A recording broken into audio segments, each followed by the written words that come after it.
Bénédicte, ce vote, on le sait, cher aux indépendantistes, mené par la première ministre écossaise Nicola Sturgeon, va avoir du mal à être organisé, même si la date avait déjà été fixée en octobre 2023. Que va-t-il se passer donc maintenant ?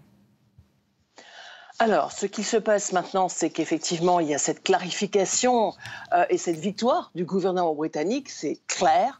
Les juges sont unanimes. La plus haute juridiction et la Cour suprême vient donc d'annoncer que le Parlement écossais n'a pas le pouvoir de légiférer sur un référendum d'indépendance, car ce dernier relève des prérogatives du Parlement britannique, des prérogatives à un feu vert que plusieurs premiers ministres, et notamment le nouveau Premier ministre Rishi Sunak, ne sont absolument pas prêts de donner et d'accorder.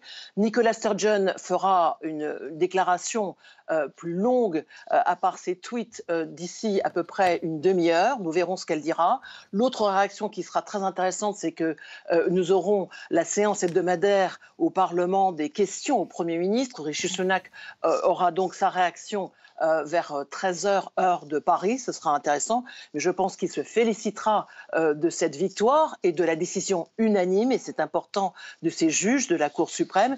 Ce qui se passera maintenant, c'est que le débat est loin d'être terminé. Si la clarification légale est là, et donc il n'y aura pas ce référendum voulu, souhaité par Nicola Sturgeon le 19 octobre 2023, mais elle va clairement une fois de plus affirmer que c'est la volonté de son gouvernement, la volonté du Parti national écossais et l'intérêt des Écossais d'avoir un deuxième référendum.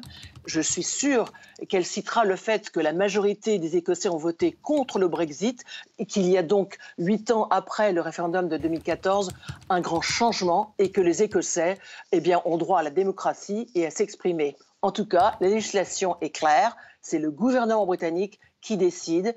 Et le gouvernement britannique décide qu'il n'y aura pas de feu vert pour un deuxième référendum. La priorité, selon le gouvernement de Rishi Sunak, c'est la crise, l'inflation et s'occuper justement d'aider la population britannique et donc aussi écossaise à payer ses factures et à surmonter la crise et les défis économiques actuels. Merci beaucoup Bénédicte. J'ajoute que Londres vient de presser Édimbourg de se concentrer sur les besoins maintenant de la population. Allez, place au sport et au foot.